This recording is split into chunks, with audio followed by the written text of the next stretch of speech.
Le spéculoos belge, tout le monde adore ça, n'est-ce pas?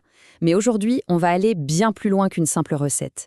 On va vraiment plonger au cœur du sujet pour dénicher les vrais secrets, ceux qui font la différence entre un bon biscuit et un spéculoos absolument parfait, authentique, celui qu'on n'oublie pas. Alors, c'est quoi le secret d'un spéculoos parfait, hein? C'est ça la grande question. Est-ce que c'est un ingrédient mystère, un tour de main particulier, ou peut-être une étape toute simple qu'on a tendance à zapper? Eh bien, c'est exactement ce qu'on va décortiquer ensemble. Bon, pour commencer, revenons à la base. C'est comme tout en cuisine, hein. Tout commence avec les bons produits. C'est vraiment la fondation, la pierre angulaire du goût et de cette texture si spéciale du spéculoos. Alors voilà ce qu'il nous faut. On a bien sûr de la farine, du beurre, un œuf et évidemment ce fameux mélange d'épices qui nous fait voyager direct. Cannelle, gingembre, muscade, une pointe de clou de girofle. Mais attention, dans toute cette liste, il y a un ingrédient qui se démarque. Un ingrédient qui est, disons-le, la star du spectacle. Et il est absolument crucial. Et là voilà, le premier grand secret, la cassonade brune. Attention, hein, pas n'importe quel sucre roux. Je parle bien de la vraie cassonade, celle qui est un peu humide, bien foncée. C'est elle, et uniquement elle, qui va donner cette couleur ambrée profonde et surtout ce goût de caramel intense, authentique. C'est vraiment l'âme du spéculoos.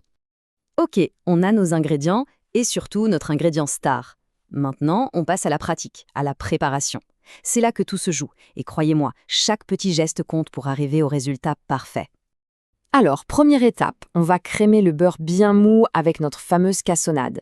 Le but, c'est d'obtenir un mélange un peu aéré, léger. Juste après, on ajoute l'œuf et on mélange tout doucement, sans stress. Et pour finir, on incorpore tous les ingrédients secs, la farine, les épices, tout ça, bien tamisé. On y va progressivement, hein. L'idée, c'est d'avoir une belle pâte bien homogène, mais il y a un mais. Et voilà notre deuxième secret. C'est une règle d'or. On mélange juste ce qu'il faut pour que la pâte se forme et on arrête. Surtout, on ne la travaille pas trop. Pourquoi? C'est simple.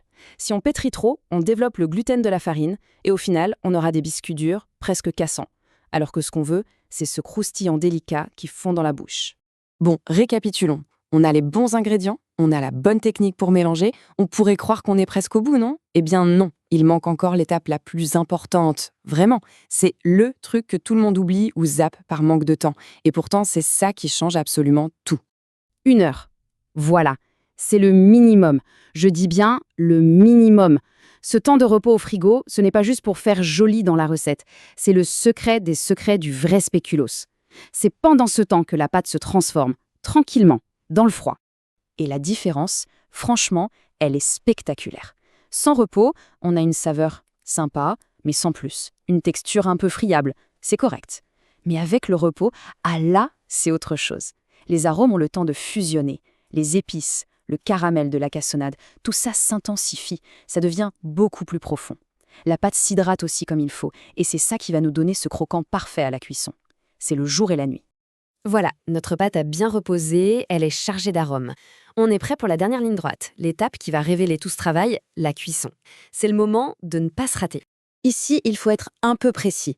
On étale la pâte assez finement, on vise 3, peut-être 4 mm d'épaisseur et le plus régulier possible.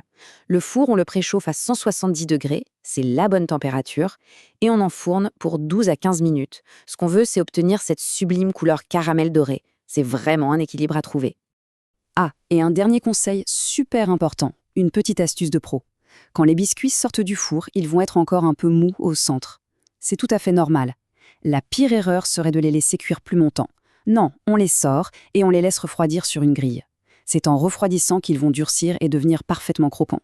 Et voilà, on a toutes les pièces du puzzle. On a vu les ingrédients, la technique, l'étape cruciale. Faisons un petit récapitulatif de tout ça, pour bien fixer les secrets d'un spéculoos digne de ce nom.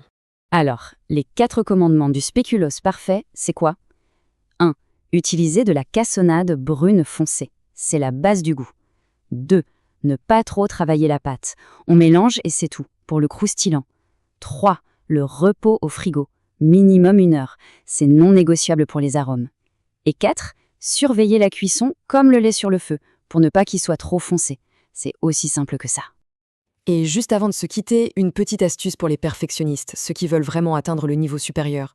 1 heure de repos, c'est très bien. Mais une nuit entière au frigo, Ah là, c'est carrément une autre dimension. Les saveurs ont vraiment le temps de se marier, de s'approfondir. Le résultat, c'est un spéculoos avec une intensité aromatique juste incroyable. Voilà, maintenant les secrets du vrai spéculoos belge n'en sont plus pour personne.